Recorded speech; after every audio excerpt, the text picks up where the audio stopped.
entrepreneur and become financially free. Remember, don't let life dictate to you. Rather, put your signature on life. Get ready for this.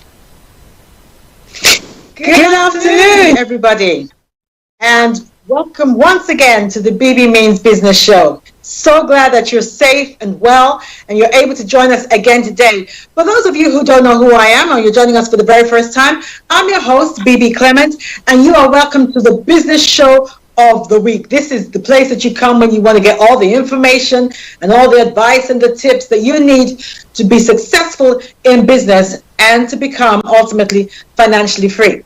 I want to welcome you once again today. And just to let you know that we're going to be doing something slightly different today, and I'll tell you the reason why in a minute. Okay, so a few weeks ago, there were some statistics that I read to my viewers, and over 70% of adults globally are financially illiterate. That means we don't know how to make money. We don't know how to keep it when we do make it. We don't know how to grow it. And we don't know how to protect it and preserve it for generations to come. So there's no wonder, really, that the majority of us are struggling in our financial lives. No wonder at all if that is indeed the situation. So I thought I'd do a show that would help us slightly to come away from that and to educate us a little bit more in the area of financial literacy. So in order to do so, I've invited a couple of my friends along, but before I introduce them, just wanted to let you know that if you want to connect with me online, these are the ways in which you do that. So you can connect with me on Twitter, for those of you who like Twitter. My Twitter handle is @BebeClement. And if you're more into Instagram, it is @Bebe_Clement. That's @Bebe_Clement. So, yes, so we're going to be doing a money quiz today. It's going to be something slightly different. And I really want you guys to get involved. So, particularly those of you who are watching through Facebook, you can get involved in this money quiz. And if you know the answers to any of the questions, just put it in the chat. And I've got lots of lovely prizes here for you today. Lots of lovely prizes. Lots of materials that are going to help you in your entrepreneurial journey. This one is how to hold on to your day job while running a successful business. This one is financial planning, personal financial planning. And then we have Empower to Prosper, some financial tips from, with a little bit of some talk there as well. Financial tips there as well. Okay, so as you can see, we're having some technical problems, so bear with us. And that's also the reason why we started late, because we're having some problems. So we'll definitely get there in a little while, don't worry about it. But it'll be worth the wait, as it always is. Okay, so first of all, I'd like to introduce my friend. And I want to thank them for taking the time out to join us. I've got two friends with us on the section today.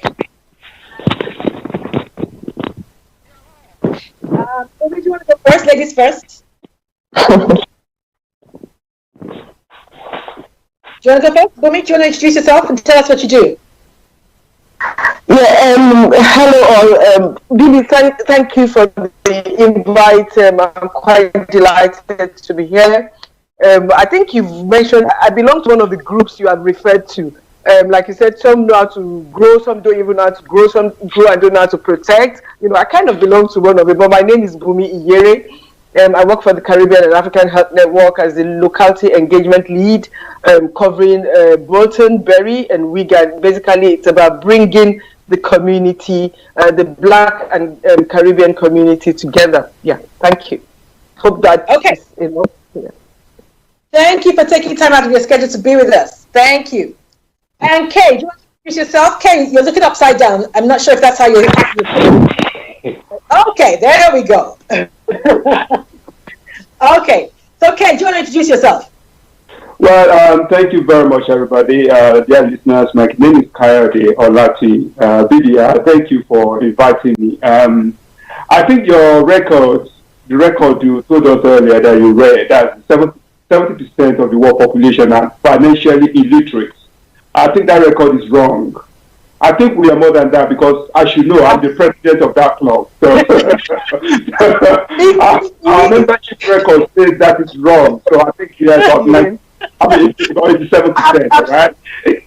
Absolutely, Kay. I agree with Kay. I'm one of them. Well, in all honesty, or in all fairness to us, I don't think it's totally our fault because the education system doesn't teach us much about finance. You know, I was thinking about this today while I was preparing for this show, and I was thinking about all the useless information that I was taught in school. I remember spending ages learning how to dissect a frog. Guess how many times I've had to dissect a frog since I left school? So I don't think it's always our fault, to be honest. But yes, it hasn't served us well. You would think that would be a priority. I actually think, I know people think I'm kidding, but I actually think it's done on purpose. I think it serves those at the top not to teach us about how to make money, because then, you know, they can continue to get richer while the rest of us continue to get poorer. But we're going to beat them at their own game today. We're not having that anymore. So I want to thank you very, very much for coming along. Are you guys ready for the quiz? Yes, I'm ready. Okay. I just want to say that, you know, it's not the right and wrong that we're really looking for right now. What we're looking for is to generate debate around some of the issues that we're going to discuss, if that's okay. Okay? All right. So, and I say that particularly for those of us whose children are watching. So our kids are thinking, oh, so mommy doesn't even know anything about this, and she's always on my back, and daddy doesn't know anything about that, and he's always on my back. So just to let you know that it's not the right and wrong that we're looking for per se. We're just looking to generate the debate around the issues. Okay, so let's go. We're going to start with Bumi. I think the first question is going to go to you. But before I actually do the question, I just want to let everybody know that this is a live show. And so we definitely want you to get involved. If you do want to hook up with us or discuss anything that get involved in anything we're talking about today, you can contact us on our Twitter handle, which is @StarRadioUK. Or if you're looking through, watching us through FB, Facebook, then it's Star Radio UK. And of course, the phone line is 07539 661 744. That number again, 07539 661 744. Okay, are we good to go? If we're good to go. Bumi seems to have disappeared. So shall we start with Kay until Bumi comes back? All right, Kay. Yes, so question number one. Question number one. Here we go. What kind of economic system does the UK operate? Right, I'm going to move my camera a bit because I think I'm upside down again. Yeah. All right. What kind of economic system does the UK operate? And I'll give you the options. The options are A, a planned economy, B, a capitalist economy, C, a mixed economy. Well, I will say straight away that it's a capitalist economy, but really it's actually a mixed economy. A mixed economy. Yeah. All right. Why do you think it's a mixed economy? It is mixed because there are a lot of policies, government policies that tends to encourage or give support for those who are not at the level who can take care of themselves, if you like. For example, a capitalist economy will not necessarily favor. There wouldn't be anything like unemployment grants and all that. So incorporating that is tending to help those who are not able to take care of themselves for whatever reason. Okay. All right. I'm going to disagree. I'm going to disagree. Okay. Now, first of all, I just want to let our listeners know what exactly a planned economy is. Okay. A planned economy is one where the investments and income is determined by the state. That's a planned economy. A capitalist economy is one where all the factors of production, land, labor, and capital are privately owned and controlled by a very small group of people. Actually, we have a capitalist economy, and a capitalist economy doesn't necessarily negate assistance for those who are less vulnerable. And if you think about something like somewhere like America, America still has a welfare system, but it is the most capitalist economy in the world. But the important thing is to know what each of those mean and what your role is in relation to that, and which of course has an impact on how you make money. So I think for our listeners, the most important thing to know is that those who control the factors of production are the ones who make money in a capitalist society. It's not necessarily those who are educated. And I think now it's very clear that we in some ways have been, I don't want to use the word misled, but we've kind of bought into something that has proven itself not to be true. Kay, you and I, we belong to the industrial age, and you know how it was in the industrial age. You were told, finish school, go get a good job, you'll be in that job for the next 20, 30 years, and you climb your way up the corporate ladder, and then you somehow become, and at the end, find a pot of gold at the end of the rainbow and become financially free. But we found that that's not necessarily true. Which is why a lot of us are struggling or having to reinvent ourselves or re-educate ourselves in our latter years. So it's important that we know what kind of economy that we're living in. The most countries in the world now, most, not all, but most countries in the world practice some form of capitalism, And the important thing to know is whoever controls the factors of production, whoever owns the land, owns the labor, owns the capital, those are the ones who become rich. Okay, is Bebe back with us? Yeah, I am. You are? Okay. We can't see you, but we're just going to ask you the next question. Oh, okay? goodness. Yeah. All right. So here's the next question. Are the following statements true or false? Are the following statements true or false? 1. A freehold is the same as a leasehold. Is that true or false?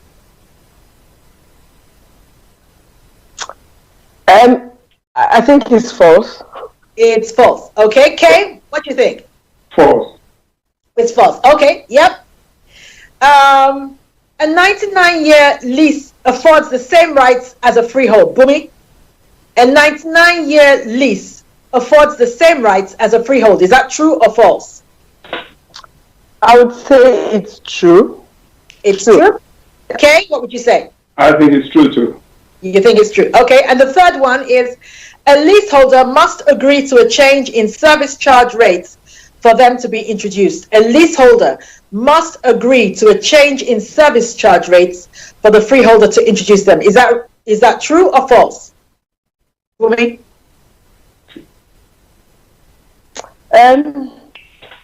I'll say false. You'd say false. Okay, Kay, what would you say? I think it's true.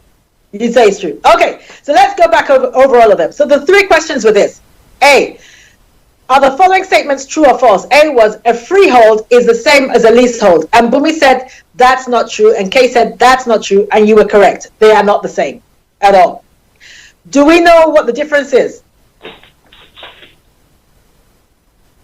Do we know what the difference is between a freehold and a leasehold? Okay. Maybe Kay knows, but Does Kay know? Oh, well, a leasehold is literally the owner of the land, and invariably the land will return, or the property will return to them. Who is that? Freehold or the leasehold? No, the freehold. Yeah, okay. And the leaseholder is the person is temporarily in charge for whatever number of years. Temporarily in charge, so it's not theirs, but they are temporarily in charge. So it's like, oh, care for this for me for this period of time. So that is the difference. That's excellent. That is the difference. The leaseholder owns the property, but he doesn't own the land. The freeholder owns the land, which pretty much answers the next question, which was a 99-year lease affords the same rights as a freeholder. Is not true. It doesn't.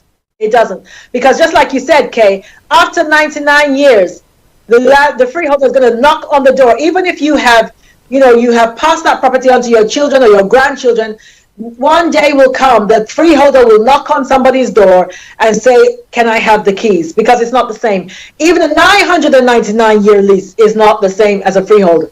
One day, the freeholder is going to knock on the door and he's going to ask for the key back. Okay, cool. So we're getting somewhere. And the third question was, a leaseholder must agree to a change in service charge rates for them to be introduced. So you both said that's not true. Unfortunately, that is true. Oh no, must agree to it. No, you're right. It's not true. I'm so sorry. It's not true. He doesn't have to agree to it. So a freeholder can increase the service charge any way he likes. A freeholder can increase the ground rent any way he likes. He doesn't have to, within reason of course, but he doesn't need your consent as a leaseholder to do that. Any comments on that, on the freehold and the leaseholds? Any comments you guys want to make on that? No, I think that's straightforward enough, yeah. Okay, so this is for the employees. So as we know that in a capitalist society, employees don't do very well. They don't do very well at all in the long term. And I was actually reading something some time ago, which I shared with our viewers a couple of weeks ago, and it said something quite upsetting, but I shared it all the same because I think it's important that we educate ourselves, which is the whole point of this program. They said that some research was done, and they found that after beggars in the capitalist society, in the long term, the next group of poor people are employees who are dependent on a single source of income. Now, I found that quite frightening. And I, the more reason why I do this show, so that we are aware. They said, to be forewarned is to be forearmed. If you are an employee and you have only one source of income, i.e. your salary, there is a very strong chance that you are going to come to retirement age with no money, with not enough money to enjoy your retirement. So it's really important that you have different sources of income. There's nothing wrong in being an employee. Please hear me correctly. Being an employee is cool. A lot of people enjoy their job. That's fine. But the issue is that you're not dependent on a single source of income. Because supposing they sack you, supposing they make you redundant. I'm an employment lawyer, and I remember a case recently where the woman was coming up to, she was within 2 years of retirement, and she was looking at a really good pension within 2 years of retirement, and her employer cooked up something, and they sacked her, and her retirement went out the window. So, you're perpetually vulnerable as an employee if you have only one source of income. So you want to make sure that doesn't happen to you. Okay. So this next question is very relevant in relation to the fact that we're going through COVID at the moment. So, Kay, I'm going to pass this to you. Is this statement true or false? My employer cannot sack me on ill health grounds. Is that true or false?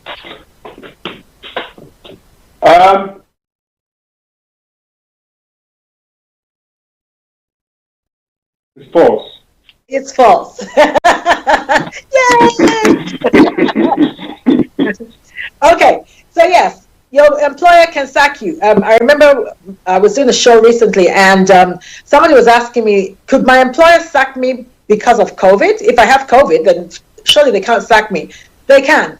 You get paid because of your ability to work. That's what they're paying you for, your ability to work. So if that ability to work is hampered, then they can get rid of you. In fact, capability is one of the legal grounds, one of the 5 legal grounds in which you can be sacked. So you could have worked for your employer for 20 years, given faithful service, not had a day off sick. Your marriage is broken down because you're always at work, and you neglected the family and everything like that, trying to climb up that corporate ladder, and then you can become ill, and within a short period of time, they can sack you. They can sack you. So yes, they can sack you. Go on. In spite of the support of employment tribunal, employers have a way of, if they want you off their book, there's always a way to do it. Absolutely. they have ways to do it, and anyway, they are advised by lawyers as to possible ways in which an employee can be getting rid of. So, yeah, it's not true. Okay, good one. So those of you who think you can't. Sorry to disillusion you, but it's important that you know. Okay, next one is for Bumi. Which of the following is an appreciative asset? A, a car, B, land, C, lace material. For those who are not used to our culture, I'll tell you what lace material is in a little while. Okay, so the first one is a car, second one is land, C is lace material. Bumi, which of those is an appreciative asset? Absolutely, I would say, hopefully I'm not wrong, but absolutely it does appreciate over the possibility. What was that? Sorry? Yeah. I would say land. Land. Land. Yeah. That one is very obvious. No, you're surprised. Don't let me play the devil's advocate here. No, seriously, in a joking manner. We get this thing. For example, if one was to sell a car in different parts of Africa at the moment, and I think maybe this is what confuses some of us, to sell a car that we bought for some price, and a few years later, because of the value of our currency, it looks as if it has appreciated. They sell it more than they bought it, but really it is not. I'm just saying, just jokingly. Yeah, okay. All right, so a car is not an appreciative asset at all, ladies and gentlemen. The reason why I have that question in there is because a large percentage of our community tend to spend money on things that are not appreciating. And if you spend a large amount of your money on things that are not appreciating, it is very unlikely that you'll become wealthy. So a car, for instance, if you buy a new car and you drive it out of the car showroom and you drive it down the next street and you turn around and you come back and you want to sell it back to them, the price that they will offer you is at least 25% less than the price that you just paid within the last 20 minutes. Because a car depreciates by about 25% the minute you drive it out of the car showroom. So don't spend unnecessary money buying expensive cars that you can't afford to impress people that don't like you. The second thing is, I just want to give a definition of an asset, really. There's no magic or convoluted definition of an asset. An asset is anything, an appreciative asset is anything that puts money in your pocket. That's what it is. And a liability is anything that takes money out of your pocket. Now, I know some of you are thinking, well, in that case, by that definition, my wife is definitely not an asset. But that aside, a car is not an asset. Lace material. Now, again, like I said, lace material in my culture, and I'm Nigerian, lace material is the tradition, pretty much what we wear to functions, for occasions, and we spend a huge amount of money on lace material. It is not an asset, ladies and gentlemen. So again, if you are serious about creating wealth, you really have to hone in on things that are going to put money in your pocket and not things that are going to depreciate over time. Lace material is not an asset, so don't spend all your money doing that. Land is an asset, and there is hardly a time that land does not appreciate in value. Hardly ever a time. And included in land will also include property. Property, of course, is an asset. And except there's a property crash, whereby would be a good time to buy land anyway, except it's a property crash, property appreciates. You don't even have to do anything to it. Market forces will make it appreciate. I remember the first house that we bought our first house for $53,000 and we sold it 8 years later for $180,000. So it appreciates. We didn't do nothing to it. Just market forces will make it appreciate. So the point I'm trying to make is, if you are serious about creating wealth, you need to start looking at your spending habits. What am I spending money on? Appreciative assets or liabilities? Okay. All right. So the next question is for, who was that one for? That was for women. So the next question is for Kate. Which of the following is a means of transferring wealth to your children? A, life insurance policy. B, a valid will. C, a freehold or leasehold. D, all of the above. All of the above. Yes, absolutely. I agree with that. Yeah. Yes. So my question now to everybody that's listening, how many of you have life insurance? That's the question. If we know that this is a way in which we can transfer wealth to our children, How many of you have life insurance? So this is going to be your kick up the butt session. If you haven't got life insurance, go get it. Go get it. Because for a lot of other communities, the first taste of wealth for their children is life insurance. And 9 times out of 10, my people don't have it. So how are our children going to become wealthy? I really believe that wealth is supposed to be built one block upon another. So my kids, I feel that if my kids have to start all over again financially, then I'm sorry, I think I have failed as a parent. My children should be able to build upon what I have laid down. That's how it's supposed to be. They're not supposed to have to start from ground zero all over again. And one of the best ways in which you can give them a head start is to ensure that you have life insurance in place. I have known people who have died and their children have had to sell the house because there's not enough money to pay off the debts, there's not enough money to pay off the mortgage, and there is no life insurance. If you have life insurance that pays off the mortgage on your debt, that means your children will inherit a mortgage-free home. That will set them up. At least that will give them a head start in life. Okay, so that's one. Let's talk about a will, a valid will.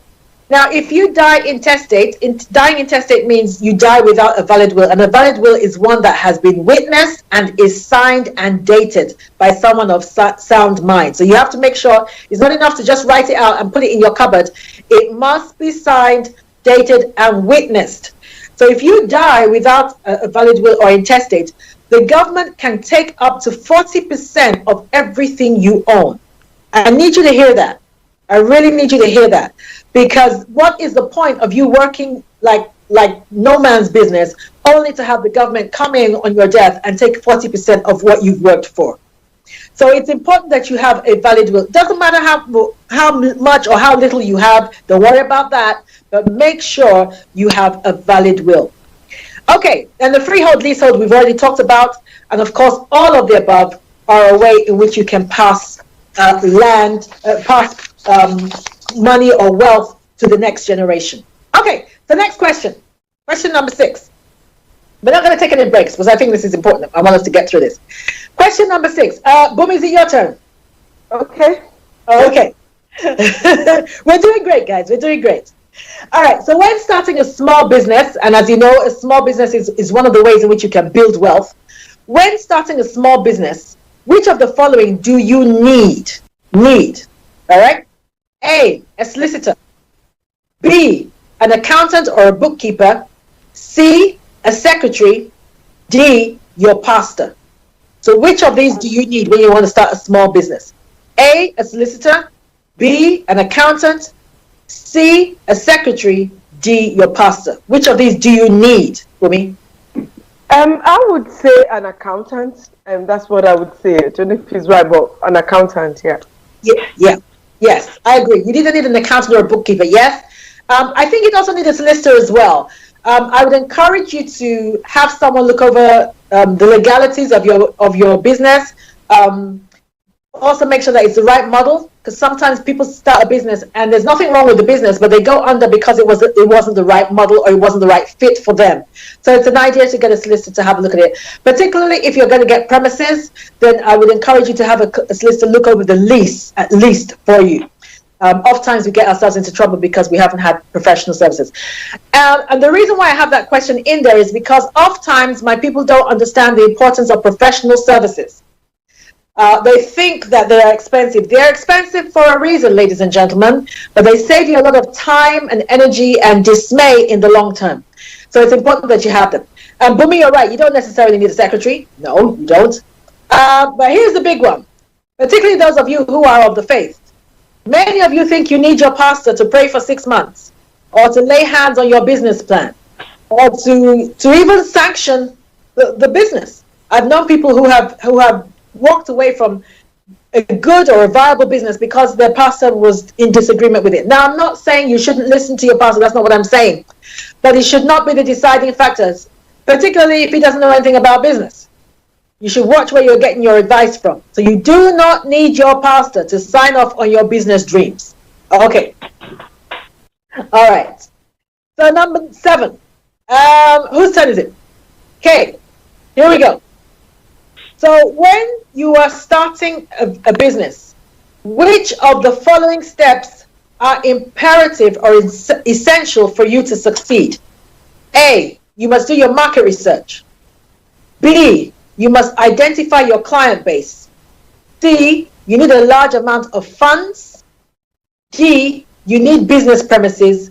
E, you need staff. So let's go back. Do you need to do market research? Yes, ma'am. 100%. 100%, yes. What kind of things do you find out when you do market research? Market research is essentially it's about asking what I want to do, who are my clients, where would I get them from, Yes. who are my competitors, Yes. how are they doing the business, what do they charge,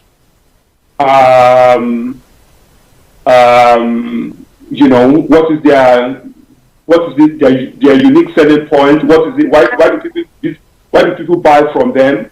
So what can I change that will make people come to me rather than to them? And what is the demand for my product or my services? Exactly. I mean, we discussed that on this show a few weeks ago, that many people start a business because they have something that they want to sell. That's not how you do business. You start a business because you have something somebody wants to buy. And there's a world of difference between those two statements. So yeah, you're so right. Those are all the things that market research. Can you see, ladies and gentlemen, the importance of market research, all the things that it will reveal to you? Thanks, Kay, for that. Do you need to identify your clients? Well, you've already answered that question, actually, in that first question. Okay. What about a large amount of funds? Do you need a large amount of funds to start a business? No, it depends on the business. I mean, nowadays, a lot of people. Maybe I should say this. Many years ago, a young man, I think his name is McVeigh, who started the scooter boy. They called him. The guy was just 12 years old when he saw these scooters. He saw it online and he told his parents that he would want one of those. And to cut the long story short, this boy started that business without money, because he wanted one, but the company in America decided they wanted to give him one to demonstrate as a marketing, for them to market for them in the UK, because they see that if he's riding around town, very many other kids will want something like that. So this boy started the business literally with nothing, and he became, he made so much money from it. So you don't need large ones, especially, there are ways of doing these things now, especially in this age of technology. Yes, you're so right. I remember that young man. I was fascinated I watched a documentary on him some years ago. I was fascinated. He was just phenomenal. And like you said, he became a millionaire. He was phenomenal. Yeah. Okay, and then the last one was, do you need business premises? I can advise anybody who wants that. Now, because of my own experience, because of my own difficulty of what I had when I wanted to start business many years ago, and I decided to go for an elaborate business premises, and thinking that was what I needed. It was only after that I realized there are better ways of doing it. I could have done it a lot more differently. So business premises, nowadays people do run mega million businesses from their laptop, even from their handset, regardless of what it is. So no, premises are not particularly essential, except of course you want to be a high street hairdresser, or maybe something like that you've seen it, or maybe you want to run a restaurant, that is high street. Yes, you can, or a tailoring service where you want people to actually display. Yes, but even with those, there are people who are now, like people say, Google, Amazon.com, and all these people, they're the richest companies in the world, and they don't really have premises, really, what we call premises. Yeah, That's right. Okay, and the last one was staff. Initially, you don't need staff, but I do want anybody who is planning to start a business, I do want you to develop a growth mentality. So initially, you might not need staff, but you can only go so far with that. You can't be all things to all men in business. So sooner or later, you have to start factoring in staff. Could I say something here, B? Yes, as for staff, actually what you have said, the question you asked me earlier, that is about employing the services of professionals. they literally become your staff. You know, if you have a secretary, I mean, if you have an accountant or a bookkeeper, that's already your staff, but it's not on permanent employment. It's not as if you are employed there permanently, but because you are making the the solicitor to go through reading of the legal documents, and you are making the bookkeeper to look over your books, which is going to save you a humongous amount of money, stress, and there's so much, that these people bring in. So if you have them on retainership, it is the business, it is the day they come to work for you, or whatever they charge per hour, they are your staff. So that is the thing. But you don't really need to bring one in to permanently come and sit down at the beginning when the business is not going really. So I think, Perfect point. Absolutely, really valid point. Yes, that is your power team. That is your power team, even though they're not on your payroll. You're so right. Good. Thanks for that.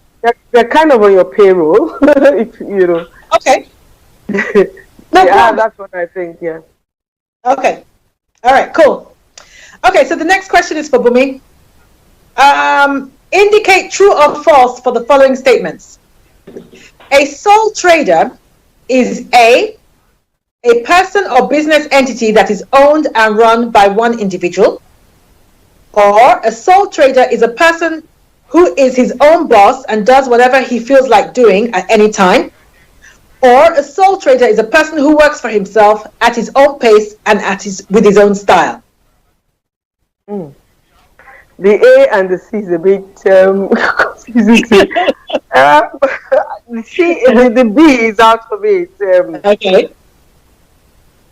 It's A. You're right. I mean, I think I purposely put the similarities there, but you're right. A is definitely the way to go. Yeah, it's fine. It's a person or business entity that is owned and run by one individuul. That's a sole trader. Okay. Now, what do you understand by the term financial independence? Okay, this one's for you. Sorry. What do you understand by the term financial independence? A is deliverance from the love of money. B, being free from any financial obligations or responsibilities. C is the state of having sufficient personal wealth to live without having to work actively for basic necessities. C, madam. Definitely. And that's where we're all going, ladies and gentlemen. That's the whole point of this show, the BP Means Business Show, to ensure that we get you to a place where you don't have to work actively for basic necessities. You have sufficient income coming in that you can afford to live a basic or a decent life without having to be tied to a desk all day long, every day for the rest of your life. Okay, Bumi, which of the following do you think is the most important for anybody to achieve financial independence? A, you have to work hard day and night. B, you have to have a good job and associate with rich people. C, you have to have an ISA, an individual savings account, to save most of your money. D, you have to have a SIP, which is a self-invested personal pension plan. E, you have to have a good personal financial plan to follow. Which of them is right? A good personal financial plan to follow, because ISA and all that it's like a one-off thing. Yeah, so a personal plan would take care of every other thing. Yes, definitely. I want to go through a couple of those things, actually, because I think there's some misconceptions in relation to some of them. Now, a lot of us are hard workers. The first one was work hard day and night. Now, a lot of us are hard workers, but we have nothing to show for it financially. So clearly, it is not the working day and night that is making people rich. There are people who don't work a quarter of how hard you and I work, but they're rich. So clearly, they know things that we don't know. One of the things that they know, and we did this on the show a couple of weeks ago, one of the things that they know is that in order to become financially wealthy, you must have different income streams. And the average millionaire has about 7 at any given time. So you are not going to get wealthy on a salary. So the average worker or middle-class person, when you think about creating wealth, what they think about doing is working harder for their money, rather than making their money work harder for them. Again, there's a world of differences between those two sentences. The average middle class or working class person works hard for their money. The average capitalist, millionaire, rich person, whatever you want to call it, makes their money work hard for them. Now, I'm currently reading a book called The Richest Man in Babylon. I know I'm late in getting to it. Most people have already read it, but I was late in getting to it. But my best friend bought it for me as a present last year, and I'm reading at the moment. But one of the principles that came out of that book was that you pay yourself first, and you invest that which you pay yourself. You don't eat it, you don't spend it, you pay yourself first. So I would strongly encourage that principle to be adopted by you. Whenever you get your money, if you're somebody who tithes or does something like that, then you tithe. After that, before BT gets their money, before your mortgage people get their money, take out at least 10% of that money and put it to work. What do I mean put it to work? Invest it in something. Either invest it in property, invest it in shares, invest it in Bitcoin, do peer-to-peer lending, whatever it is. But that money that you take out has got to produce, it's got to give birth. It's got to produce more money. If we don't do that, ladies and gentlemen, and we just spend everything that we earn, the chances of us becoming wealthy are next to nothing. Okay, so the next thing I want to talk about is having a good job and associate with rich people. Well, having a good job doesn't necessarily translate into becoming wealthy. And that's because of a psychological issue. The more money you earn, your wants will increase accordingly. So let's say you were on a £50,000 salary and you were happily living in a 2-bedroom flat in Thamesmead. The minute you get a job that pays 90,000, suddenly that two-bedroom flat will seem too small for you. And suddenly you realize that actually you don't like your neighbors and you don't want to live in Thamesmead. You want to live somewhere else. And as a result, you will start to spend more money. So in real terms, at the end of the day, in real terms, you are back where you started because your wants have increased with the income, which is the more reason why you have to have more than one source of income. All right, I want to get to a couple of the next questions, so I'm going to leave that one there. Okay, whose turn is it? Is it Bumi? No, Is it Bumi's turn? I think it's Kate. Yeah. It's Kate. All right, Kate. Which of the following do you think is oh no, we've done that one. Okay, so how can we define money? Money is defined as A, cash that is available to a person to buy anything that they want. B, cash is defined as deposits in my bank plus the cash that I have in my pocket that I can use to buy anything that I want. Or money is any object that is generally accepted as a medium of exchange used to make payment for goods and services. It's a medium of exchange. The medium of exchange. Okay. All right. Now, reason why that is important is because of in the light of things like cryptocurrency. Now, a lot of people are not investing in cryptocurrency, and please hear me, I'm not a financial advisor. I'm not asking you to go invest in cryptocurrency. I have, but I'm not asking you to do the same. But it's important that we understand this. A lot of people are shying away from the opportunities that I think cryptocurrency are affording because they don't see it as a medium of exchange. We have what we call traditional thinking when it comes to what is money. And we're gonna have to move away from that because, as we can see, every industry is being disrupted. And what I mean by that is, if you think about Uber, Uber disrupted the taxi industry, such that they are the largest taxi firm in the world, but they don't own any taxis. And if you didn't understand that it is a disruption, you wouldn't get the concept of Uber as a business. The same thing with Airbnb. You wouldn't have understood the concept of Airbnb as a business because you didn't understand that disruption. Now, as far as I'm concerned, cryptocurrency has just come as a disruption to the money field, just like Airbnb has done, Uber has done. As regards medium of exchange, cryptocurrency has come to disrupt the medium of exchange, traditional modes of medium of exchange as we know them. And the reason why I'm saying this is because I think I don't want you to miss an opportunity. If you've been inquiring about cryptocurrency, or you're curious about it, or you're thinking, what the heck is going on? I don't want you to miss an opportunity just because you think that money is something that you take out of your pocket and you pay for, and you used to pay for something. Could I quickly add something here? Yeah, sure. About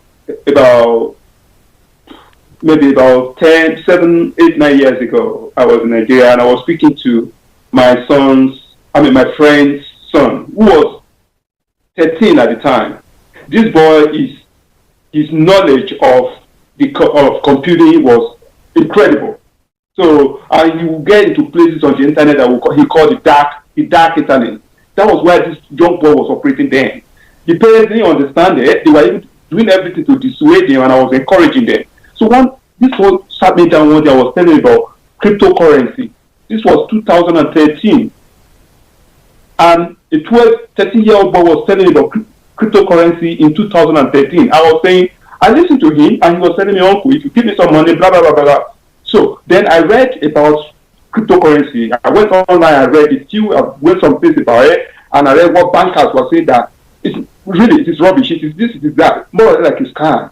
Now, fast forward last year, I was talking to my son, who is an investment person, and I was not saying to him, I said, my friend's son told me this in 2013, and my son looked me right in the eye and said that if you had put 100, if you had put 100 pounds, no. He said, if you have put 10 pounds, then in 2013, by now you'll be worth millions. And I looked at him for the next few minutes. I couldn't say anything. I was just sitting there. Now, fast forward. Now, reading about banking, even banks are now, in a race to get into the cryptocurrency debate. And I'm thinking, really? Oh yes, definitely. I remember, you're so right. I mean, I remember a few years ago, one of my best friends, she sat me down and she said, "Listen, Bebe, we got to invest in crypto." I don't know what the heck she was on about. I couldn't understand it.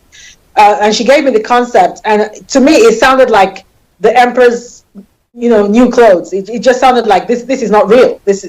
I just couldn't get my head around it. Sometimes you logic stops you. So I couldn't get my head around it. But anyway, she went and invested. And at the time, even she was late in coming to the table. By the time it was 5,000. So she bought at 5,000. And the last year, she sat me down. She said, "Bebe, listen, you're going to have to invest. I don't care what you say. You're going to have to invest." So I was forced to go and research about it. And I invested and everything like that. I cannot imagine how much money she has made. Because, again, this was a few years ago. From her investment of 5,000 at that time. I mean, I got into crypto when it was 17,000. That was last year. As at last week, I know it had a dip last week, but as at last week, the beginning of last week, it was up to about 40,000. So you can imagine, in a year, how many things are you going to invest in that they're going to have that. But again, just to say, disclaimer, I'm not asking you to go and invest in crypto. I'm just sharing my experience, and and you need to take some advice from a financial advisor as regards any investment or anything that we speak about on this show. Okay, ladies and gentlemen, we're coming to the end of the program, and I just want to say a huge thank you to my guests, Kay and Bumi, for coming on the show, and for risking it, because we're all learning. Everybody is learning, and so I'm really grateful for the insight that you have brought, the comments, and the advice and everything like that. It's really been educative for me, and I'm sure it's been that for our visitors as well, our listeners as well. Do you have any closing remarks, either of you? Yes. That we can connect with. Yes. Thank you very much, Bebe, for getting me onto this program, and I think. I have benefited, I have gained from it, and some of the things we're saying here, it may bounce as if it is repeating the same thing that have been said over and over again. But like they say, if we say it, if we repeat it to ourselves often, and we see people who are to encourage us, that we will get better, business-wise and in terms of financial, because all of us, working hard for money, it isn't just about that. So it's a good reminder. Thank you very much for the opportunity. Thank you. Bumi? Yeah. And for me, also, Bibi, thank you for the opportunity. And I've picked a lot, even from being part of this program today. And I just want to encourage listeners, as in myself, also that it's important to have a second stream of income. I've learned this from Bebe, not even from this program, from knowing her, that it's really important, because we have people who have good jobs and they feel satisfied. No, it's important. And it's also important to have a financial plan. Even if you're not a business person, kind of have a financial plan for yourself. So thank you, Bebe. Thank you for the invite and for the great work you're doing here. Thank you so much. So, ladies and gentlemen, that brings us to the end of the program. Thank you very much for tuning in today. I must apologize, particularly for the late start. We were having technical issues, particularly at the beginning. I do apologize for that. Sometimes these things are beyond us, but we'll keep improving. I want to say a thank you once again to my guests, Mr. Kadi Olatunji and Iyere, for taking time out of your schedules to be with us today. For the insights and the information, thank you very, very much. Ladies and gentlemen, stay safe. Stay well. As you know, I always say, don't let life dictate to you. Rather, put your signature on life. It's your girl, Bebe Clement. I'll be here again next week, Tuesday, 1:30 p.m. Stay safe. Bye-bye. Hi everyone, it's your girl Bebe Clement, the author of How to Go From Employee to Entrepreneur and the host of your weekly business show, Bebe Means Business, the show where we discuss everything you ever wanted to know about business but you were afraid to ask. How do I start my business? How do I raise the finance? How do I grow my business? Where am I going to find my customers? Join me every Tuesday at 1:30 p.m. on Star Radio UK to get all the information and tips that you need to become a successful entrepreneur and become financially free. Remember, don't let life dictate to you. Rather, put your signature on life.